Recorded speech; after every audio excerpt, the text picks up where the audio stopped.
vocês precisam primeiro ler o Salmo 29 para vocês entenderem o que eu estou falando sobre 7 trovões. Então, Deus poderia nem ter falado sobre os 7 trovões, só que Deus falou sobre os 7 trovões e falou: eu não vou revelar isso para vocês aqui no Apocalipse. Vocês precisam ir em outros textos para vocês achar o que eu estou falando aqui. Então, é isso que a gente vai fazer. E o texto que a gente precisa é do Salmo 29. Eu vou fazer a leitura. Ouve-se a voz do Senhor sobre as águas. Troveja o Deus da glória. O Senhor está sobre as muitas águas. A voz do Senhor é poderosa. A voz do Senhor é cheia de majestade. A voz do Senhor quebra os cedros, sim. O Senhor despedaça os cedros do Líbano. Ele os faz saltar como um bezerro, o Líbano e Sirion como bois selvagens. Então, começou falando que a voz do Senhor despedaça os cedros do Líbano. Essa expressão cedros do Líbano, ela representa um alguém altivo, um alguém soberbo. Só que logo em seguida vai falar de Líbano e Sirion. Esse Sirion é o Monte Hermon. Então, é uma localização física que se encontra ali na terra de Israel. Então, Deus despedaça os cedros do Líbano, Deus faz saltar como bezerros o Líbano e Sirion. Então Deus já está falando ali de uma localização literal. É o Líbano literalmente ali no Oriente Médio e é Sirion, que é o Monte Hermon, literalmente ali também em Israel. Então essa já é a primeira voz do Senhor. E aí vai seguir falando uma segunda voz do Senhor. A voz do Senhor despede chamas de fogo. Então, já é a segunda voz do Senhor. A voz do Senhor despede chamas de fogo. Então, essa chama de fogo aqui que é citada, ela inclusive está em paralelo com as trombetas, porque na primeira trombeta vai ser despedido fogo que vai queimar a terça parte da terra e toda a erva verde. Então, já começa ele tendo um paralelo com as trombetas. E aí vai seguir falando o seguinte: a voz do Senhor faz tremer o deserto. O Senhor faz tremer o deserto de Cádiz. A voz do Senhor faz dar cria às corças e desnuda os bosques.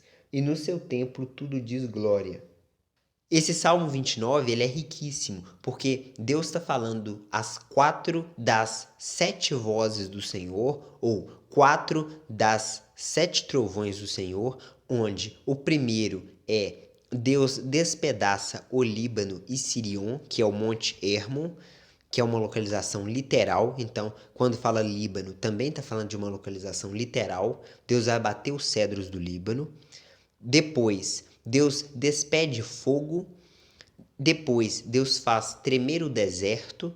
E depois de tudo isso, Deus faz dar cria às corças e desnuda os campos. Essa questão de desnudar os campos, Deus está fazendo uma referência à assolação que vai ter na terra de erva, ou seja, não vai ter vegetação na terra. Então, 4 das 7 vozes do Senhor já aparecem ali no Salmo 29. Para quem estuda o Apocalipse, você sabe que quando Deus começa falando dos selos, Deus separa em 4 selos seguindo um padrão, e os outros 3 selos, Deus segue um outro padrão. Então Deus fala primeiro de 4 cavaleiros, e aí os outros 3 selos já não é um quinto cavaleiro, já é uma coisa diferente. Então Deus falou de cavalo branco, cavalo vermelho, cavalo verde e cavalo preto. Então Deus falou de 4 cavalos. Quando chega no quinto, já é uma coisa diferente. Quando Deus está falando das trombetas, Deus fala das 4 trombetas separadamente, e aí, quando chega nas outras 3 trombetas, Deus fala: ai, ai, ai das 3 trombetas que ainda tem para tocar. Então, é uma coisa separada, é 4 mais 3. São 7 trombetas, são 7 selos, são 7 taças, só que Deus separa em 4 mais 3.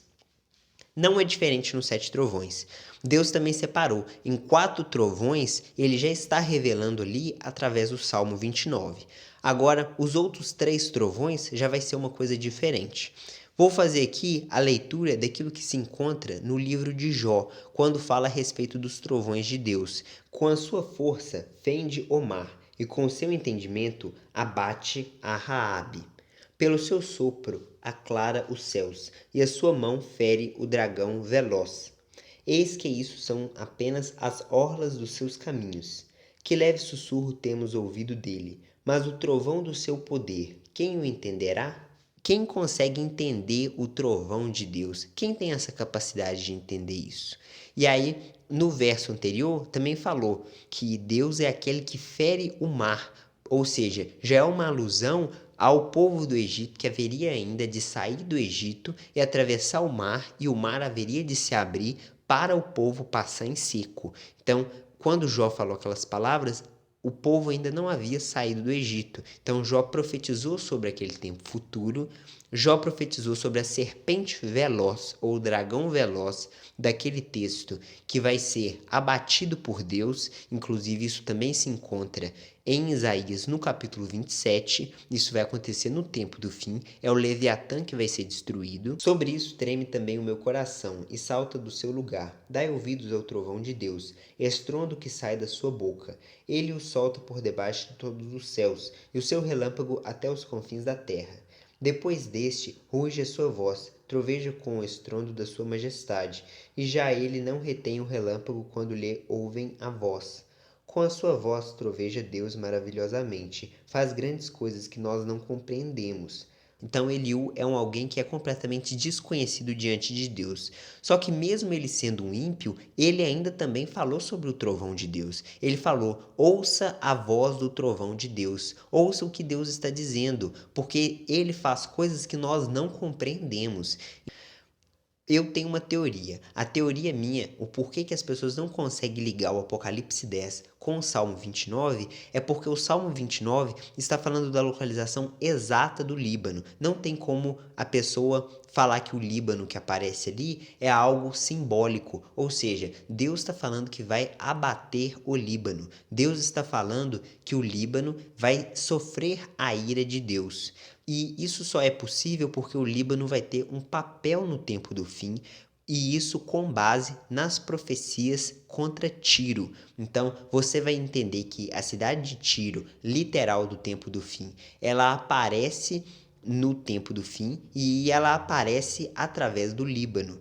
Então, você precisa conhecer isso. As pessoas que fazem pregação sobre o Apocalipse 10, eles não falam do Salmo 29, justamente porque o Líbano é a primeira voz de Deus, é o primeiro trovão de Deus, e não faz sentido falar que o Líbano ele vai sofrer o juízo de Deus, sendo que o Líbano, as pessoas não encaixam eles nas profecias. As pessoas nem conhecem as profecias sobre o Líbano que se encontram na palavra de Deus. Então, para a pessoa conhecer isso, ela precisa reunir os textos que falam sobre o Líbano, ela precisa reunir os textos que falam sobre Tiro, e juntando tudo isso, ela vai entender profecias muito específicas para o tempo do fim.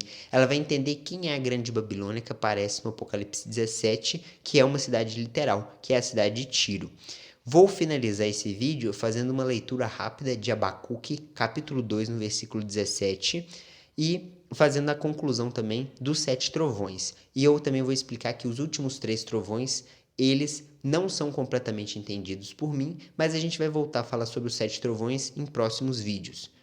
Porque a violência contra o Líbano te cobrirá, e a destruição que fizeste dos animais ferozes te assombrará, por causa do sangue dos homens e da violência contra a terra, contra a cidade e contra todos os seus moradores.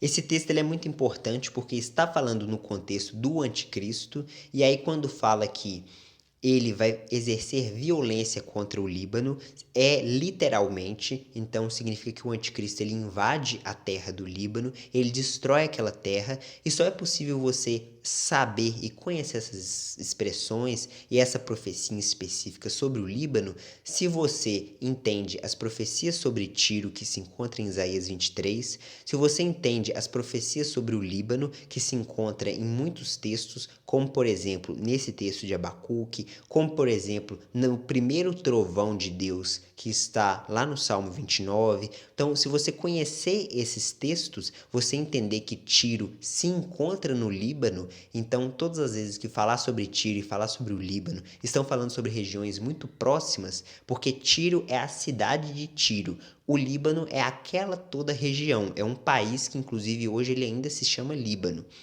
Então, você entendendo isso, você consegue juntar isso para o tempo do fim, você consegue entender quem é a grande Babilônia de Apocalipse 17, você consegue ter um entendimento muito mais avançado sobre o tema, beleza? Eu recomendo vocês assistir os meus vídeos aqui no canal sobre Isaías 23, sobre Ezequiel 26, 27 e 28. Tudo isso está também relacionado com os 7 trovões de Deus.